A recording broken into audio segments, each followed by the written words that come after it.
आज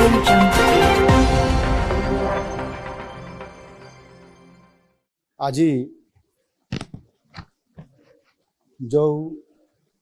आसंता 2024-25 आर्थिक वर्ष पर जो पूर्णांग बजेट आसीबो सेथिपाई गोटे प्री बजेट रो प्रस्तुति पाई आज जो माने ये बजेट उपरे अध्ययन करिसंती पूर्वरु बजेट प्रस्तुत करिसंती बजेट को कार्यकारी करिसंती अर्थ मंत्री एवं अर्थ विभाग रो सचिव एवं जो माने अर्थ उपरे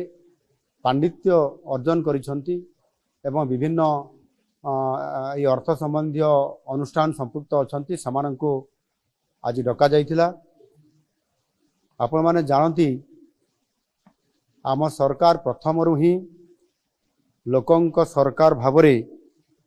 साधारण जनतांकर मतामत को गुरुतर दे आसी 2024 आर्थिक वर्ष पर साधारण बजेट आगामी 25 तारीख रे विधानसभा रे उपस्थापित हेबार ये कार्यक्रम अछि। आमर बजेट टी जेपरी वास्तव रे लोकंकर बजेट हेकरी लोकंक पाखरे उपस्थापना हेई परिवो समस्तंकर आशा आकांक्षा को प्रतिफलित करि परिवो सेथि पई ए उद्यम जारी रहिछि। आउ एथि पई मध्य ऑनलाइन जरिया रे व्हाट्सएप माध्यम रे आमे मतामत लड़ीछु एवं अति सुखद खबर अछि जे ये मतामत एथर बहु आग्रह रे अनेक लोक इतरे सामिल होइचंती एवं पाखापाखि प्राय 12,000 रु अधिक लोक मतामत देइचंती ऑनलाइन जरिया रे जहा कि पूर्व वर्ष मानक तुलना रे ये 6 गुण अधिक लोकंक एपरी व्यापक अंशग्रहण आम पाई बहुत बड़े गोटे उत्साहजनक। आज मध्य ए प्री बजेट रो ई प्रस्तुति बैठक रे पाखापाखि प्राय 150 रु अधिक लोक विज्ञ लोक एटी उपस्थित थिले। समानक भितर अनेक जहाँ मु कहली अर्थ संबंधी विभिन्न विभाग विशेषज्ञ अर्थनीतिज्ञ पूर्वतन अर्थमंत्री अर्थ सचिव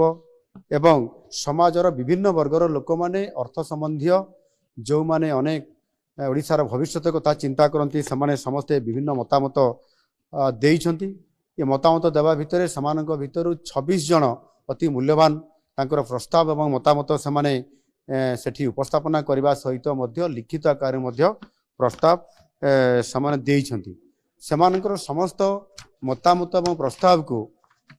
आम विभाग तरफ लिपिबद्ध करा जाइछि एवं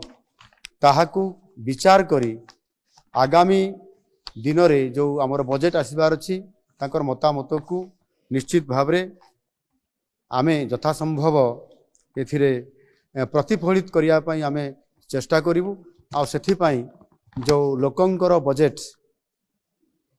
जेभଳି भावरे आज लोकंका पाई प्रस्तुत हेबा को जाउ अछि ता निश्चित भावरे आगामी दिन रे ओडिसा को नुआ ओडिसा गठन करिबारे सहायक हबो। धन्यवाद।